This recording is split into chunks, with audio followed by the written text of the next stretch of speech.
And welcome back to the Paraglider Show. This is your host, David and Gabriel Jebb. We're talking paragliding wings. If any of you would like to get a hold of Gabriel online, you could add some comments to our discussion. We'd love to hear from you. Gabriel, your address again if they want to talk on the net with you? It's FlyGuyGJ, MSN.com, or FlyGuyGJ, like Gabriel Jebb at Netscape.net. All right. So we're talking about the Independence Dragon 2, the newest 1-2 glider to come out with the Independence line, and a very distinctive-looking wing. It's now the Dragon 2 is a 3-colored glider. Formerly, the Dragon 1 was a 2-color Dragon, and now it's 3 colors. So it even has a new look, which is very distinctive in the air. The new design's awesome. It looks really, really slick. It's got this. It's just the addition of a black line, but it looks really nice. So you can tell the new Dragon, and there's only a few of them in the country, at least here in the United States right now, but we're importing them as fast as we can. And certainly if anybody's interested in looking at this glider, I know there'll probably be some pictures of the new one up online here before long. We've got some up. Good. Yeah. All right. In either case, I was talking about accelerating into a turn and why it's a good thing when the wing does that. And basically, the main answer is that it gives you the energy to roll out, roll away from the collapsed tip, which is something you might not be able to do if the glider wasn't pitching and turning on you and it was just sort of flying straight and sinking along the way. Not all wings do this, and it's something that some manufacturers try and shy away from. I can name a few, I'd rather not. But some manufacturers try and shy away from it because it's something that, again, it could be alarming for pilots, but if they're aware of this, and, if you got space around you, which you should when you're flying, it's not an issue to take a little roll towards the deflation and then turn back away from it. Which is actually kind of an interesting thing because I don't think we should be teaching people to steer and clear anymore, or to try and maintain a straight heading when they have a deflation. It seems to me that most of the new wings, especially the ones that I've flown in the last couple of years, have tended to recover much faster when you're not trying to fly a straight line or fly away from it, but when you have a deflation, if you actually roll in towards it and then roll back away from it as you kind of swing underneath the deflated wing. I think there was a discussion about it in one of the recent issues of Cross Country. I didn't read it, but somebody else told me about it. And so I don't know what the outcome in that magazine was, but it seems more logical unless you're right next to a cliff. A lot of the injuries that we see in our sport are caused by pilots overreacting. And if you have a deflation and you're rolling into the deflation, which if it's a big one, it's inevitable that you roll towards it, and then you slam on a lot of outside brake to try and keep the glider flying straight. Well, you've got one side of the wing that's completely unloaded.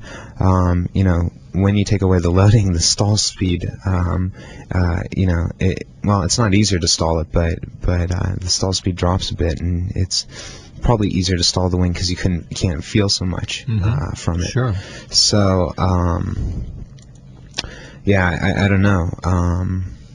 A lot of pilots do tend to over-control the gliders from a deflation, come out of a simple deflation having a flat spin or having to do a full stall or something like that. I think it's something I'm going to start teaching the students at least, that if they have a deflation, you don't necessarily have to throw your body weight into it, but just let it tip you over, let the glider accelerate instead of trying to slow it down. Let the glider accelerate, let it turn you the 90 degrees or the 180 degrees, whatever it's certified to do, and then just use that extra acceleration and the greater pendulum you have with your body to then roll away from the deflated side. And you do sort of a one-sided wing over, but it pops the wing right back open. Something that comp pilots have been dealing with for years, having to do that. But now even the newer wings are getting more and more dynamic. So it's probably going to work on them as well. I think in order for people to actually adjust to this new type of theory that we're talking about, it's going to take some practicing. And, we've been practicing and training years and years now, steer and clear. And here you're saying roll, and I think in many cases this rolling will tend to clear the glider all by itself anyway once you get the airspeed and the airflow over the wing. But if not, then you can go ahead and clear with the brake management. But it seems at first kind of difficult, I think, to get that concept. I think about it. I haven't had enough deflations in the new gliders to really work on that technique, and basically I probably still use more of the steer and clear technique because I'm basically slower and not as fast moving on these changing issues. But the times that I have rolled with it, I haven't had any problem. It's just as counterintuitive initially, especially if you're not used to it, to roll into the clap side to get it to turn. I don't think it's necessarily having to roll into it, because then you could run into some other problems. It's more just being relaxed and letting the glider carry your body, as opposed to your body trying to force the glider to go somewhere. Right, that makes sense. So, and Murray brought up a good point here too. The best way to practice it is on the ground. See if it works better when you take a 50% deflation on the ground to try and pump it out, which is something that I've been teaching pilots not to do this specifically for about 6 years now, but that was kind of the norm beforehand, was to pump out a deflation, or to see if it works better letting it dip down a little bit and come back up, and just keeping the flying side of the wing flying. And you'll probably see that pumping it actually can be more destructive than helpful. Other than that, some other gliders that I flew recently. Before you go on to that, talk a little bit about some of the other characteristics that you might be able to share with us about the Dragon 2. We got a phone call here. Okay. Yeah, this looks like Murray. Hi, guys. How you doing, Murray? Hey, it's the one-legged pilot. The one-legged pilot. What'd you do to yourself, mate? Doing a somersault on the dance floor when there wasn't quite enough room. So, on the dance floor? we're doing some photographic work down at one of the places I used to work, so they got me to do a dance exhibition. Unfortunately, misjudged it a bit. Did you start drinking again, or what happened? No, I didn't drink. So the Achilles on the left foot went into the bar at full force as I was going upside down. God, no. So, I mean, I'm used to sort of taking off and landing on one sensible one foot. But I think the locals at Arbroath were having a slightly bemused look when I was hopping around doing the ground handling. And of course, they all thought it was paragliding, right? Yeah.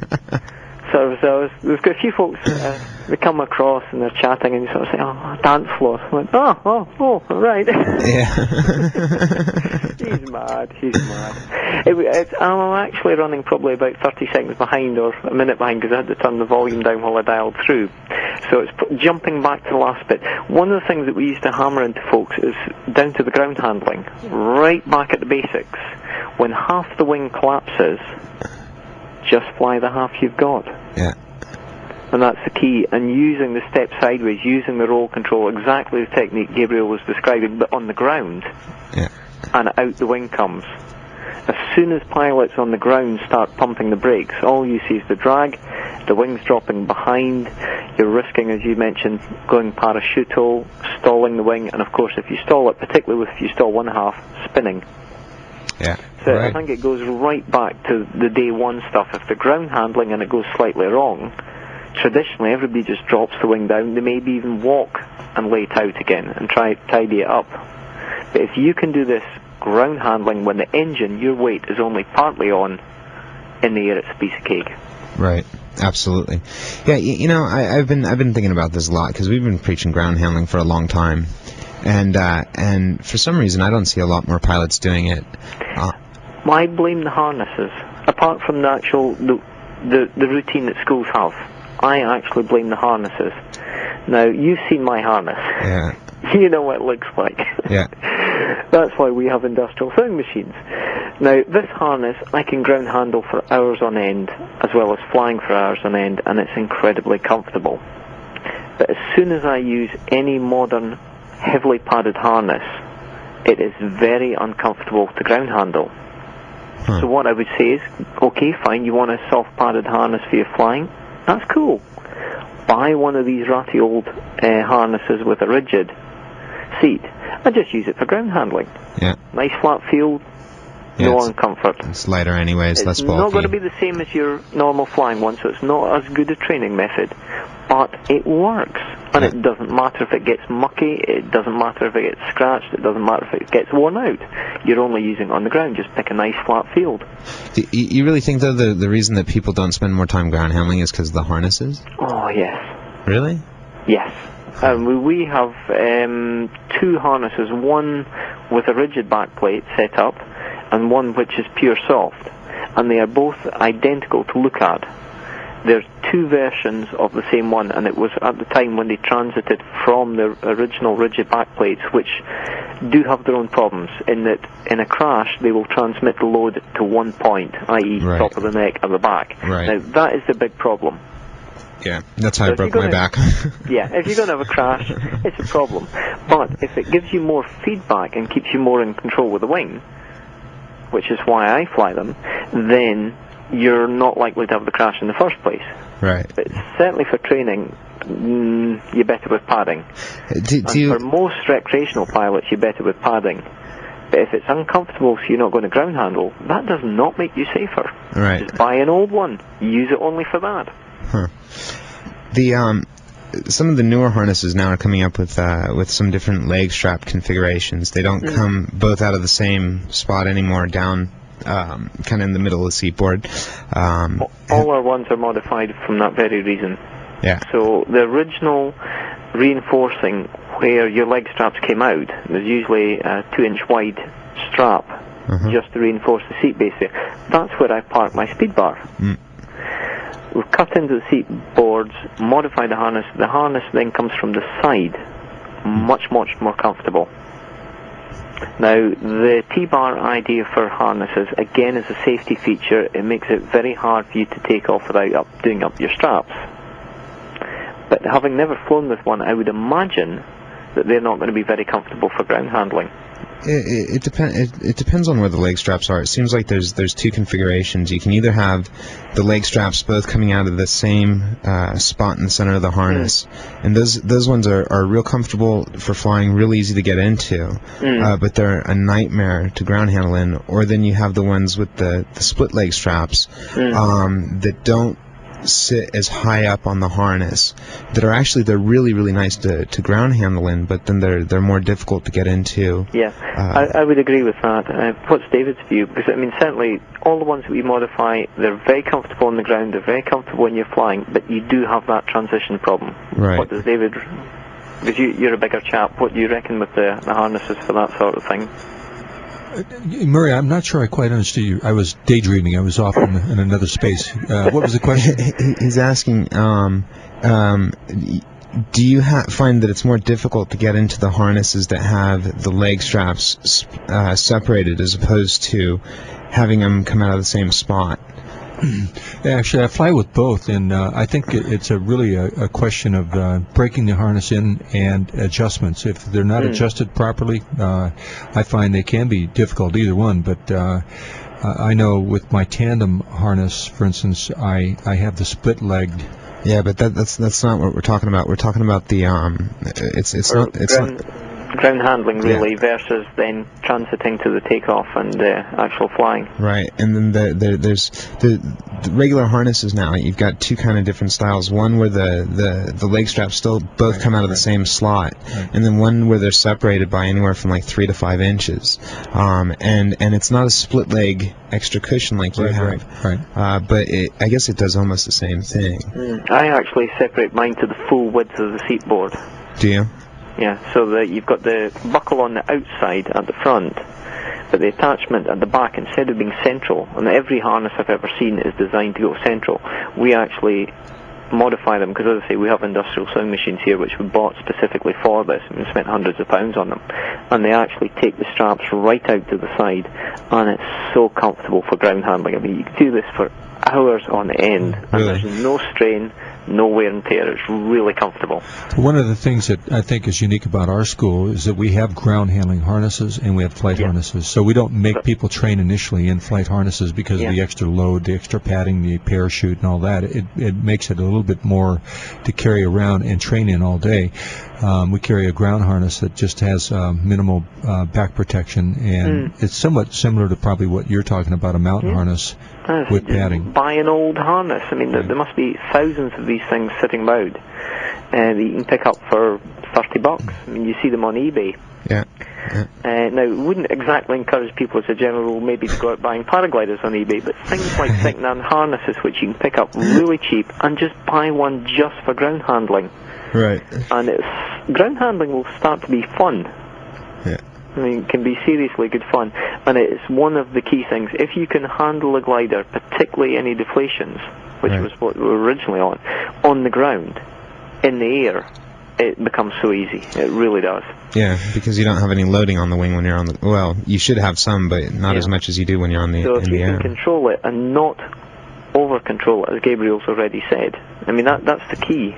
If you've got half the wing flying, you don't want to be messing with it. You want to leave that half flying, use the energy in it, use the energy in the turn, and out it pops. And again, something that's been said on the show more than a few times, we're looking at people flying with modern gliders, and they are not the same as the gliders from even 5 years ago, 10 years ago certainly. They're nothing like. So we need to move on and look at, is the way that it was training and worked and was good, is it still appropriate? Right. I agree. Hey, Murray, we need to take a real quick break. You want to hang on with us, or do you have to go? No, because I've got a phone bill to pay. Okay, bud. All right. Thanks, Murray. Well, thanks. Appreciate your comments, and nice to hear from you again. And this is David and Gabriel with the Paraglider Show. We're going to be right back after this brief break.